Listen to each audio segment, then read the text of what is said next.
Dia klik selanjutnya akan keluar seperti ini. Ya, pilih checklist tujuh dan tombol submit dan sebagainya. Nanti yang kamu akan pesan seperti ini. Kayak seperti restoran, kamu pesan makanan. Saya pesan tahu goreng, tempe goreng, ya. Lalu mie kangkung, ya. Nasi bakso, ya. Oke. Terus habis itu kamu submit. Ya, restoran juga begitu sih sebenarnya. Nggak usah pelayanan datang, kamu lihat di situ, kamu kerja, dia bisa siapin. Oke. Jadi ada algoritma yang canggih juga di situ, yang kita sebut genetic algoritma. Oke, itu dalamnya seperti ini, yang pada akhirnya keluar sebuah KSTR. Berarti ini adalah lembar pesanan kamu. Kalau kamu pergi ke restoran mana ya? Pergi ke restoran mana itu, kamu udah pesan, dia akan cetakin sesuatu, dia akan tempel di meja kamu. Bahwa itu adalah pesanan kamu. Dan ini KSTR adalah pesanannya. Oke. Nah, jadi ini proses-prosesnya. Kita mesti bayangkan bahwa Heaven ini adalah sebuah restoran. Restoran yang namanya restoran Heaven. Ada banyak customer yang datang. Itu restoran bagus nggak? Kalau nggak bagus juga kan kacau. Kalau kamu layanin dia dulu, baru layanin dia, lebih baik makanannya keluar dia dulu. Kalau enggak, nanti dia bisa marah-marah kalau makanan keluar yang dulu. Ya, sebegitu banyaknya customer, ada beberapa pelayan masuk ke dalam dapur. Dapur itu harus dimasak, terus harus dikeluarinnya dengan benar. Jangan sampai masuk ke orang-orang yang nggak pesan, yang pesannya di sini tapi taruhnya di sana. Ya, pernah ke restoran yang kayak gitu, kacau itu. Ya. Terus bayarnya, ya. Ada restoran yang langsung bayar dulu, ada yang bayarnya nanti. Tapi itu semua merupakan sebuah manajemen yang langkah ke-1 ini, langkah ke-2 ini, langkah ke-3 ini, langkah ke-4 ini, langkah ke-5 ini, semuanya rapi. Ya. Jadi anggaplah kampus perguruan tinggi Raharja ini sebuah restoran. Ya, yang mahasiswanya itu adalah langganan-langganan yang mau makan. Ya, dia pesan makanan. Habis itu kamu harus makanan itu masukin ke dapur untuk dimasak. Ya, setelah dimasak disajikan kepada mereka. Kalau mereka ini marah-marah, ya berarti restoran kamu something wrong. Ya, masaknya nggak benar. Ya, pesannya kangkung pedas tapi keluarnya kangkung manis. Antara pedas dan manis aja itu udah bikin orang marah-marah banget gitu ya. Nah, jadi disitulah tahapan-tahapannya. Kalau kita lihat tahapan-tahapan generate OJRS sedemikian rumit, padahal itu seperti kayak restoran. Ya, kita itu seperti kayak restoran. Apa aja tuh? Tahap pertama katanya ya, mahasiswa melakukan registrasi. Melakukan registrasi itu biasanya dia bayar. Kalau belum bayar, kita nggak bisa kasih mata kuliah dong. Kalau kamu mau pesan makanan, kamu bayar dulu. Kayak bayar registrasinya dulu lah gitu ya. Nah, setelah itu tadi tuh ya ada bukti registrasi di Rinpo. Ya.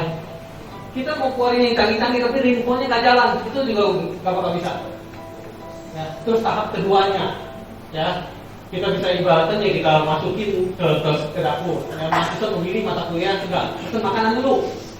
Ya, berdasarkan Sikuro, berarti berdasarkan kurikulum, berdasarkan menu yang ada. Saya nggak mau pesen yang bentuk ini, saya mau pesen anu-anu yang gak bentuk. Karena susah. Kita bilang ya udah, kamu pesen yang ada di dalam menu aja. Ya itu namanya Sikuro. Ya. Terus bukti pemilihan kelas dikirim juga melalui Rinpo. Ingat, Rinpo-nya nggak jalan, apa juga nggak bisa jalan. Ya. Tahap ketiga, melakukan prediksi kebutuhan kelas dan sebagainya, itu kayak seperti masuk ke dapur lah. Masuk ke dapur, habis itu harus dimasak. Ya. Tahap keempat, melakukan generate ruang kelas dan sebagainya. Ya. Tahap kelima, kebutuhan ruang dan mata kuliah disediakan, generate data kuliah mahasiswa dan sebagainya. Ya, dibayangkan seperti sebuah restoran.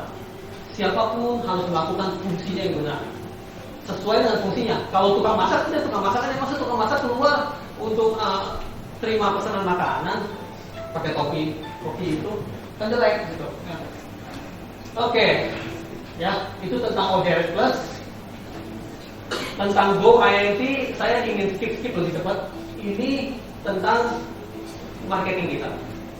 Ya. Bagaimana kita bisa terima mahasiswa yang lebih banyak? Ya.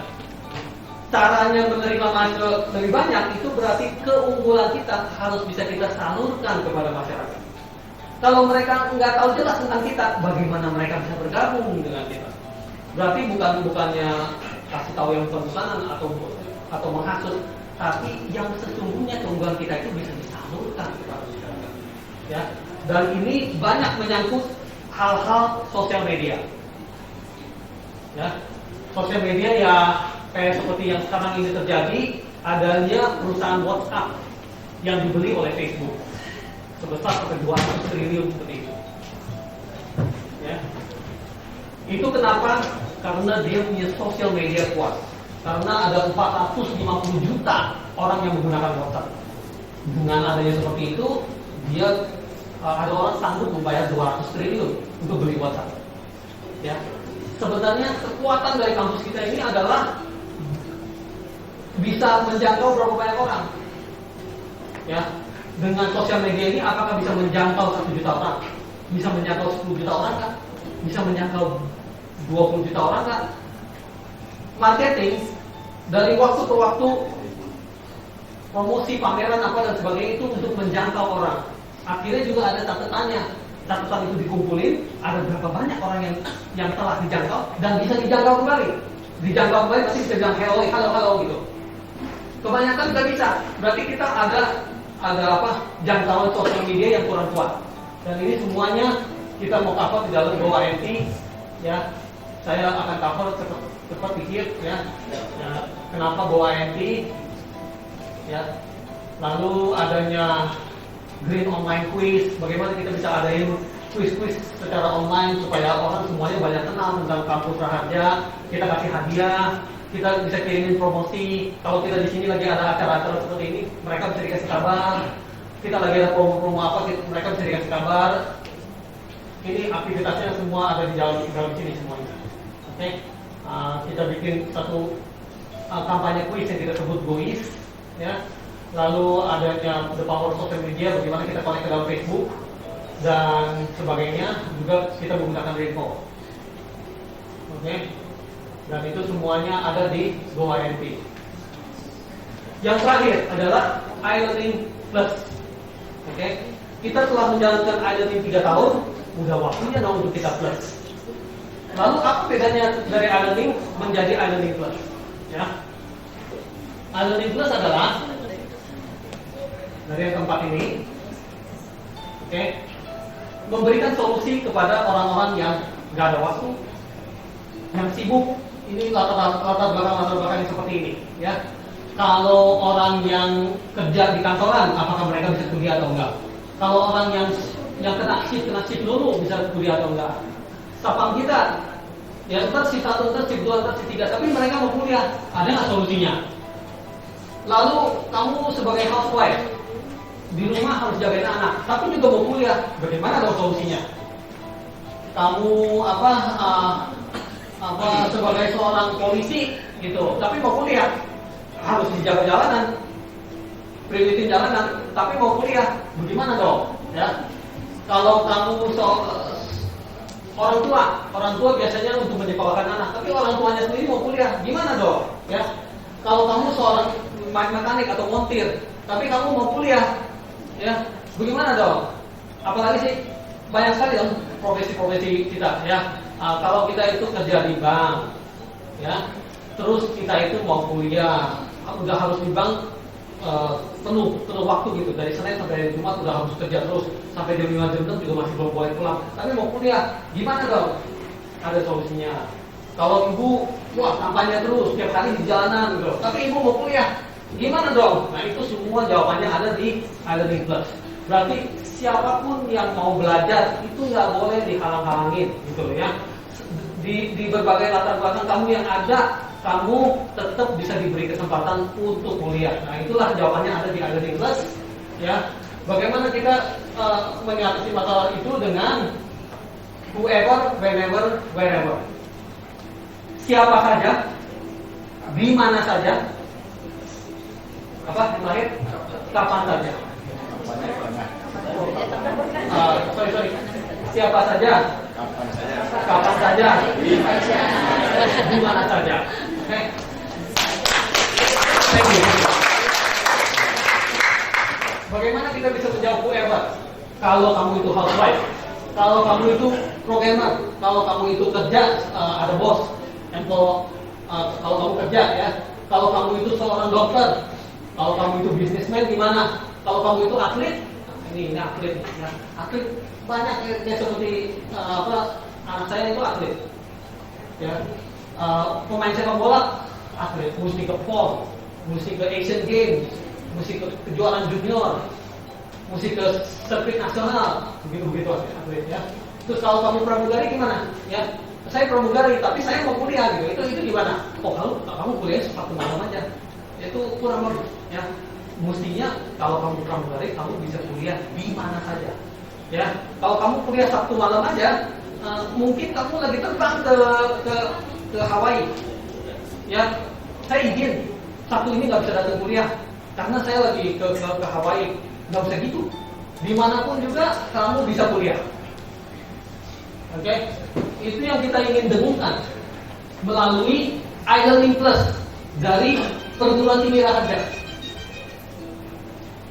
Itu untuk menjawab whoever, siapa saja bisa, ya siapa saja. Oh saya dulunya adalah single, tapi sekarang saya udah married dan udah punya anak. Sorry ya saya udah nggak bisa kuliah lagi, udah nggak bisa lanjutkan. Itu nggak usah terjadi. Ya, whenever, ya kapan saja. Kalau kapan saja saya cari-cari, ada pagi, ada siang, ada malam, ada sore. Ada lagi nggak? Ayo no, selain pagi, siang, malam, sore ada apa? Tengah malam, ya. Sholat aja ada 5, ini pun cuma 4. Berarti ada yang kurang nih, ya.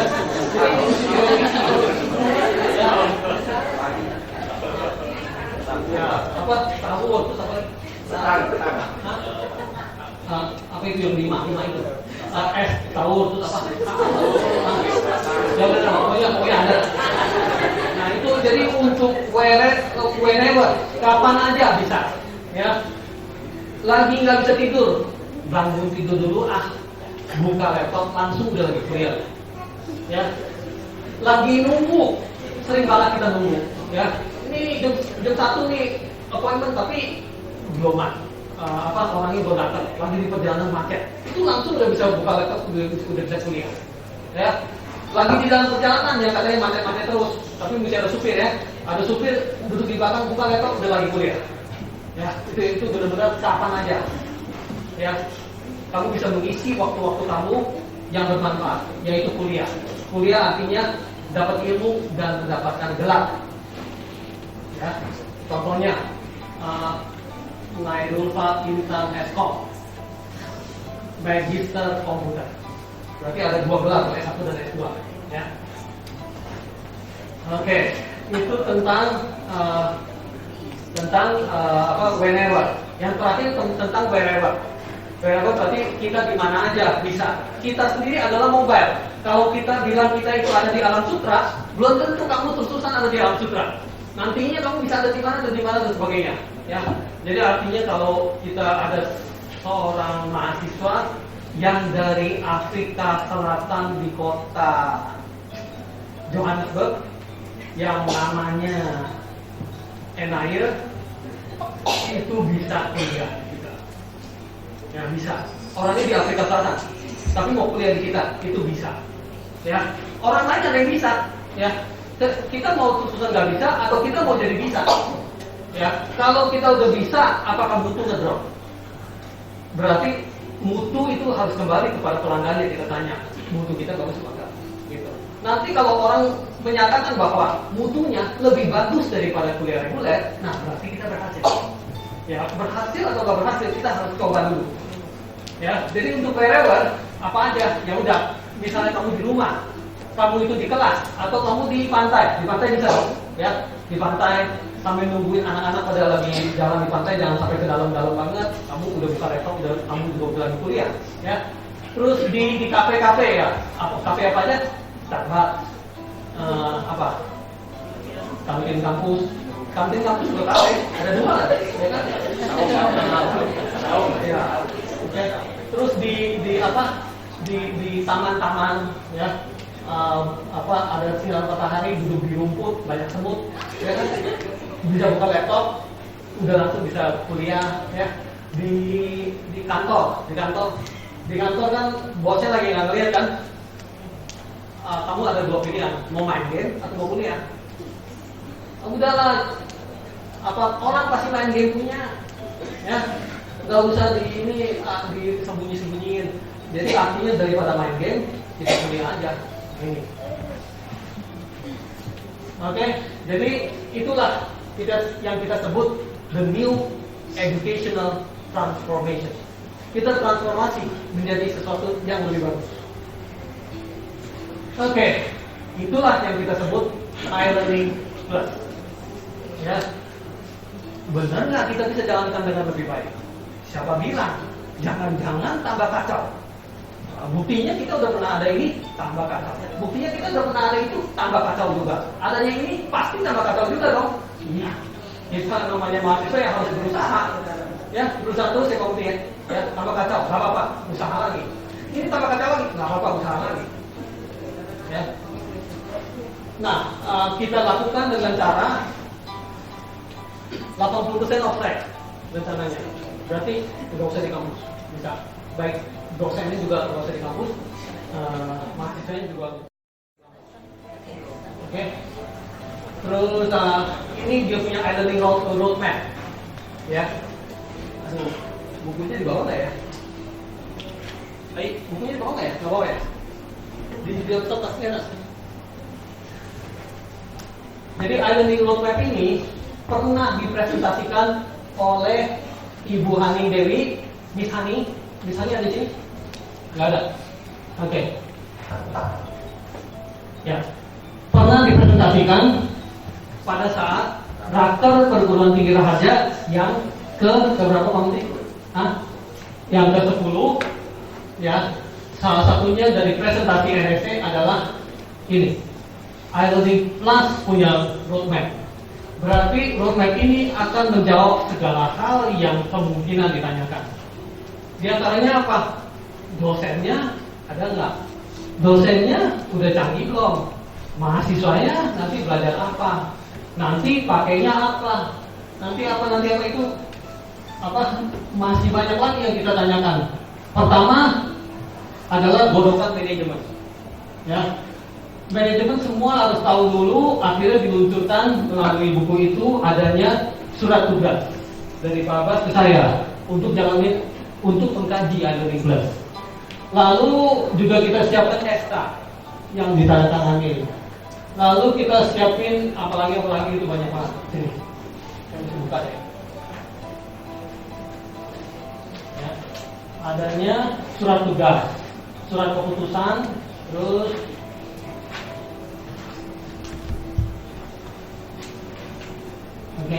terus adanya proposal kajian pengembangan dan implementasi iLearning Plus di perguruan tinggi Raharja.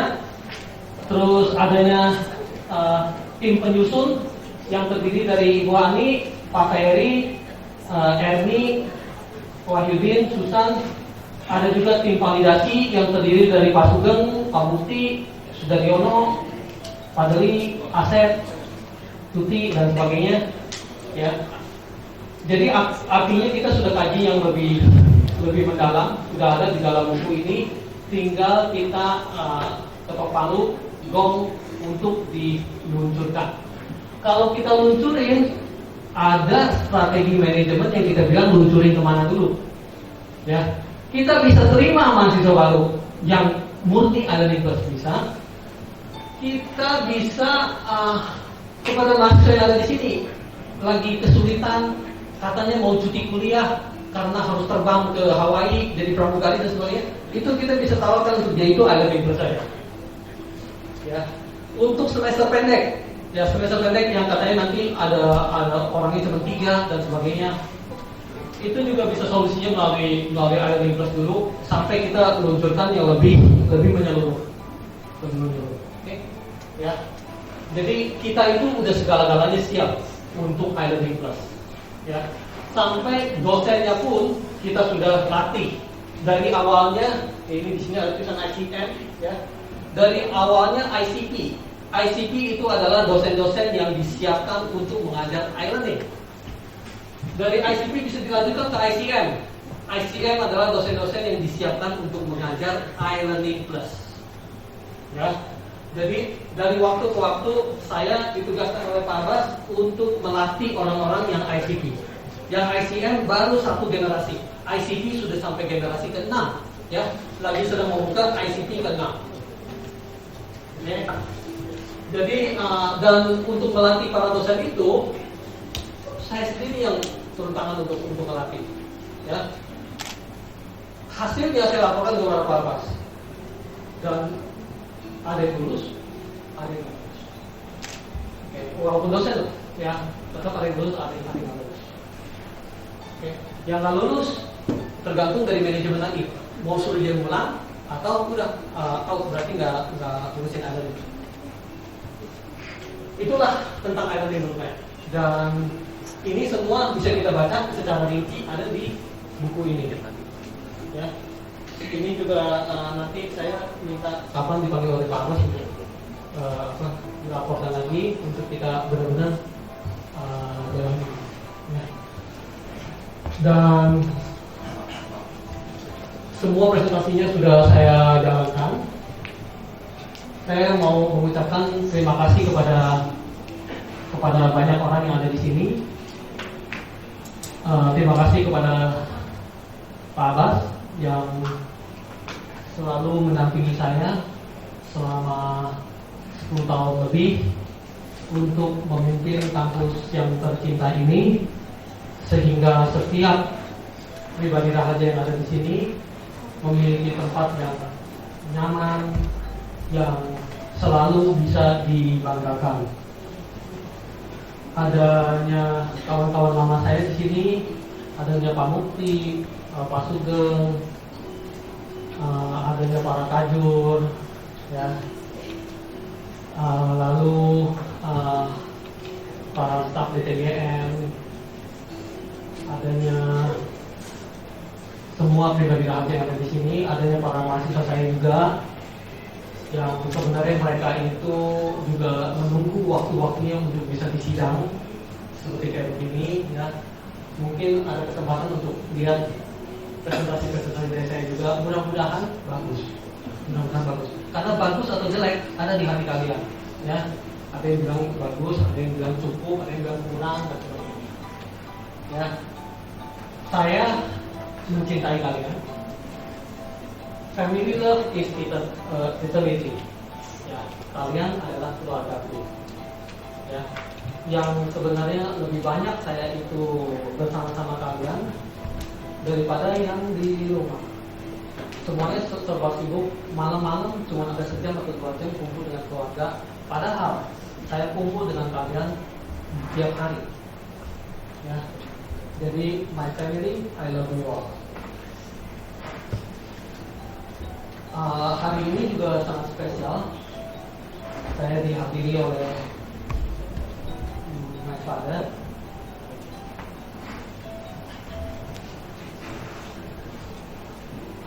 Thank you so much.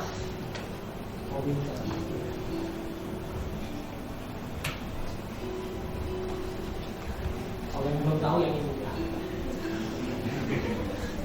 This is my father. And my friend, my best friend. Ada juga mama saya yang gak bisa hadir di hari ini. Ya. Dan juga ketua yayasan kita yang membina kita semua.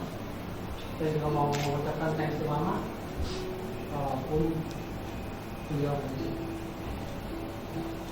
Thank you all. Terima kasih banyak.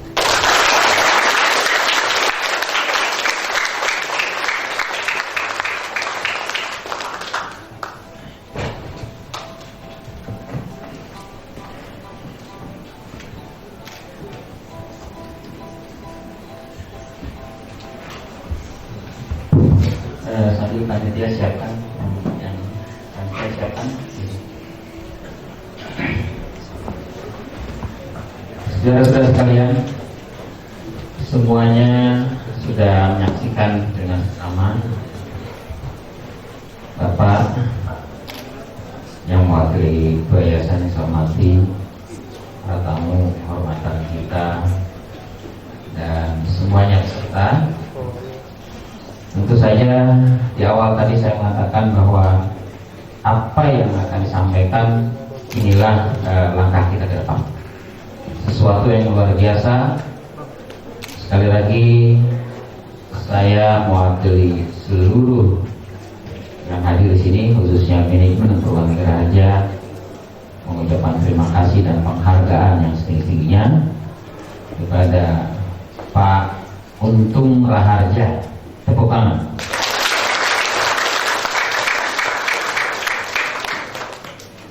Khusus kepada Raharja Entertainment Center, mudah-mudahan apa yang kita rencanakan bersama kita akan mendapat kelancaran.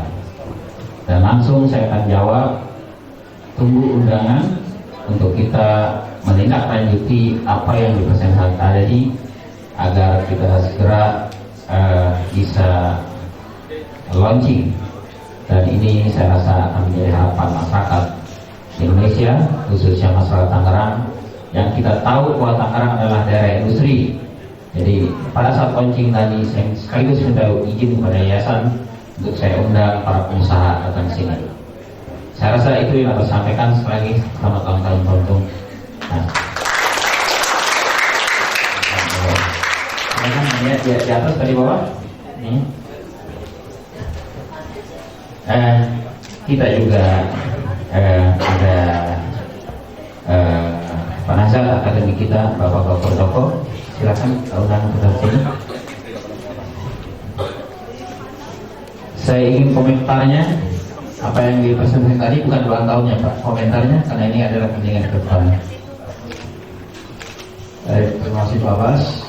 Pak Untung, saya sungguh sangat kagum dengan kreativitas Pak Untung dan teman-teman di sini, tim LEC ya. Idenya sangat bagus, sehingga sebenarnya saya mengusulkan nanti di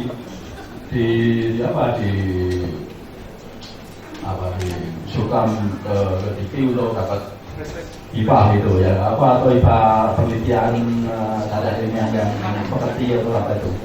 Atau peluangnya sangat tinggi karena ini di BINUS pun yang saya tahu belum ada yang pakai itu tadi, belum ada. Jadi setahu saya ini di Indonesia baru satu tadi yang melakukan itu. Tepuk tangan.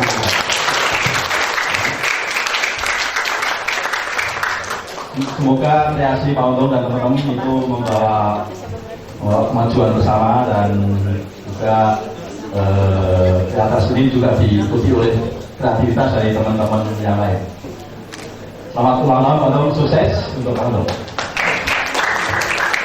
Terima kasih, tadi sudah mendengarkan komentar dari akademik.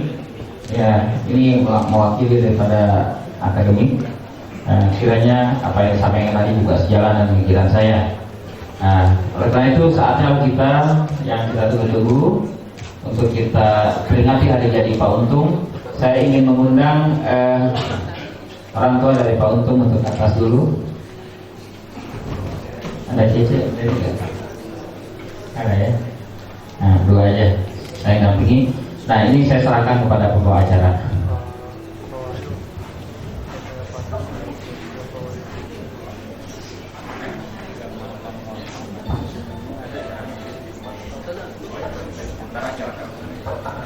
Baiklah Bapak Ibu, kita akan memasuki acara perayaan ulang tahun Bapak Presiden Direktur. Untuk tim Padus kami persilakan masuk. Dipersilakan kepada tim Paduan Suara Perguruan Tinggi Raharja.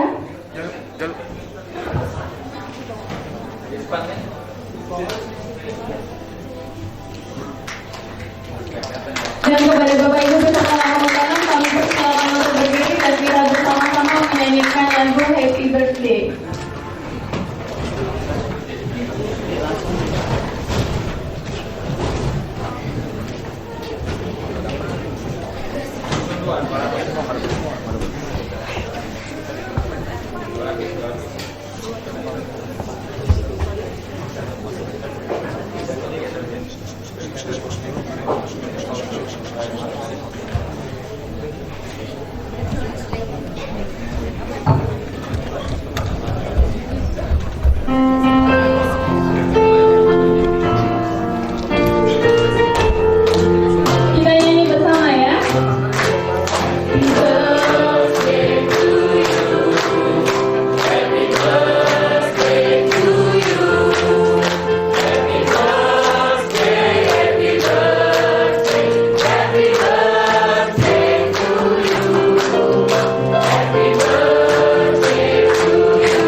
Dan setelah itu akan dilanjutkan dengan pemotongan tumpeng.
Aku makin